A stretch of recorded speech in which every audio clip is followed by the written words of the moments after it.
If you've been sending out dozens of AI-polished resumes only to be met with total silence, I want you to stop for a second. Take a breath, because you aren't failing. You're just playing a game that the gatekeepers have already stopped playing. I've been in this industry for 15 years. I've seen cycles come and go. But what's happening right now? It's different. Most people are working harder than ever. They're using the latest tools to optimize every keyword, making their profiles look perfect. And yet, the average search for a mid to senior role has stretched out to 6 months, 26 weeks of waiting, wondering, and staring at a screen. Here's the reality. By the end of this year, over 80% of global enterprises will have integrated AI-only screening. We're talking about machines talking to machines. Your AI-written resume is being read by their AI bot, and 21% of companies admit they are auto-rejecting candidates without a single human being ever looking at the file. Let that number sit for a second. You're competing in a digital arms race, but the finish line has moved. The volume strategy, sending more, doing more, being louder, it's backfired. It's created so much noise that the people you actually want to talk to have simply stopped listening to the open market. If the tools we were told would help us are actually the ones locking us out, what is the hidden logic the top 1% are using to bypass the machines entirely? Now let's talk about what's actually going on behind those closed doors. I talk to recruiters every week, and honestly, they're exhausted. 76% of them say that AI-generated resumes have made it nearly impossible to tell who's actually real. Everyone looks perfect on paper now. Everyone has the right keywords. And because they can't trust the data on their screens, they're doing something very human. They're retreating. They're moving back into private networks. They're relying on people they already know. This is what I call the pivot to biological trust. In a world of infinite digital noise, the value of a human footprint has skyrocketed. Think about it. If you're a hiring manager and you're buried under 1,000 perfect applications, are you going to spend 40 hours sorting through them?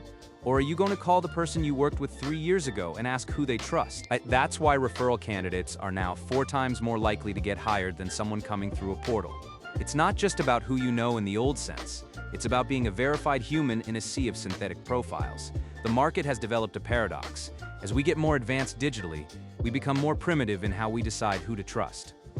Hiring processes are taking 42% longer now, jumping from 4 weeks to nearly 6. Simply because companies are desperate to verify that you can actually do what your resume says you can.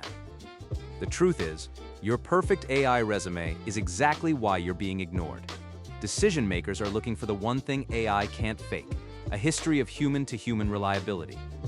So if trust is the new currency, how are people actually using it to land $400,000 roles while everyone else is stuck in the inbox? Here's where it gets really interesting. There's a new group of professionals emerging. I call them attention architects. These are the people who stopped trying to do more work and started protecting their bosses from it. They've realized that in 2026, the most expensive thing in any company isn't the software or the real estate. It's the attention of the leadership. I've seen project managers pivot into chief of staff roles and watch their compensation jump from $140,000 to over $300,000. Why? Because they aren't just managing projects anymore, they are acting as a human firewall.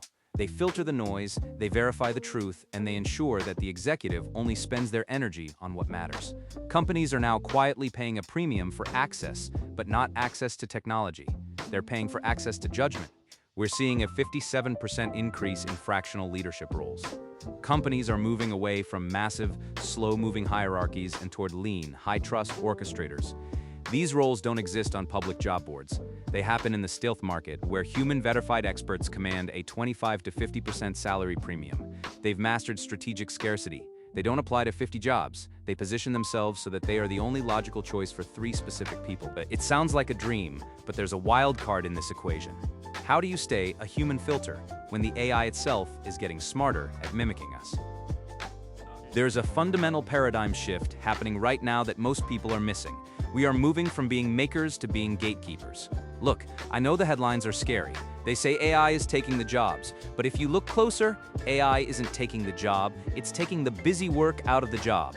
It's handling the production so that the only thing left of value is your judgment. 73% of resumes are filtered out before a human sees them, and 22% of the jobs you see posted online. They're ghost jobs. They aren't even real. Companies post them to collect data or look like they're growing.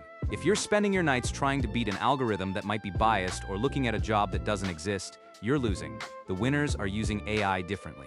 They use it to handle the maker work, the drafting, the data crunching, the research, so they can spend their time being the trust proxy that executives actually want to talk to. When I first saw the data on algorithmic bias in HR, it changed how I think about the whole thing. Nearly 70% of HR departments admit their tools might have flaws. Why would you bet your career on a flawed machine when you could bet it on a human connection? Your value in 2026 isn't how much you can produce, it's how well you can filter. It's about being the person who says, I've looked at the data, and here's the one thing we actually need to do. Now that we've seen the new landscape, how do you actually rewrite your own career blueprint to become the gatekeeper companies are desperate to hire?